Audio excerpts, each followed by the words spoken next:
سورہ حجرات پہلی صورت ہم مدنیہ پڑھ رہے ہیں۔ اس سے قبل جو پڑھی تھی وہ ساری سورہ مکیہ تھی۔ اس کی آیات مبارکہ 18 اور رکوع 2 ہیں۔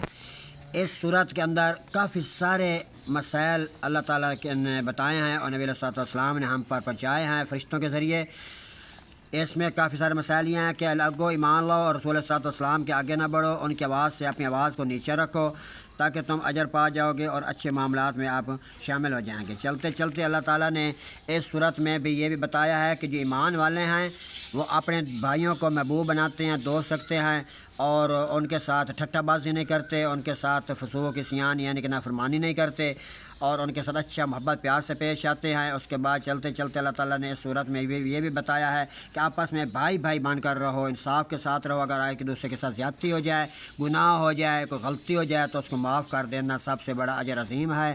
اور انما المؤمنون اخوۃ فاصلحوا بین اخویکم واتقوا اللہ لعلکم ترحمون، یہ پہلے رکوع سے پہلے آتا ہے کہ اللہ تعالیٰ نے فرمایا کہ مومن بھائی آپس میں بھائیوں کی طرح رہتے ہیں۔ اگر ایک دوسرے کے درمیان لڑائی جھگڑا ہو جائے تو اس کو صلح کرا دیتے ہیں، ان کے ساتھ محبت پیار رہتے ہیں۔ ایک قوم دوسری قوم کے ساتھ ٹھٹا بازی نہ کرے، مذاق نہ کرے کہ یہ قوم بری ہے، وہ قوم اچھی ہے، یہ نہیں ہے۔ اور آپس میں ولا تلمزوا انفسکم ولا تنابزوا بالالقاب، آپس میں بھائی بھائی کو الٹے ناموں سے نہ پکارے کہ بے اسم الفسوق کے بہت ہی فاسق لوگوں میں سے بات ہوتی ہے۔ بعد ایمان کے ایمان لانے کے بعد تم ایماندار ہو تو ایسے معاملات سے بچو۔ تو مقصد کافی سارے مسائل ہیں۔ آئیے سورۃ حجرات کے کچھ آیات پڑھتے ہیں۔ بسم اللہ الرحمن الرحیم، شروع کرتا اللہ تعالیٰ کے نام سے جو بہت ہی مہربان نہایت رحم کرنے والا ہے۔ یا ایھا الذین آمنوا لا تقدموا بین یدی اللہ ورسولہ واتقوا اللہ ان اللہ سمیع علیم۔ اے لوگو جو ایمان لائے اللہ اور اس کے رسول صلی اللہ علیہ وسلم سے آگے نہ بڑھو اور اللہ سے ڈرو، یقیناً اللہ سب کو سننے والا سب کو جاننے والا ہے۔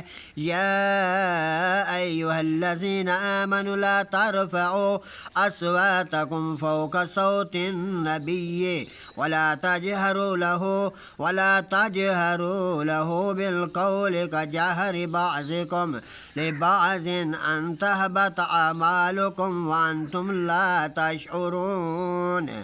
اے لوگو جو ایمان لائے اپنی آواز نبی علیہ الصلوۃ والسلام کی آواز کے اوپر بلند نہ کرو اور نہ بات کرنے میں اس کے لیے آواز اونچی کرو، تمہارے بعض کے بعض کے لیے آواز اونچی کرنے کی طرح ایسا نہ ہو کہ تمہارے سارے کے سارے اعمال برباد ہو جائیں اور تم شعور نہ رکھتے ہو۔ صدق اللہ العظیم، صدق الرسول۔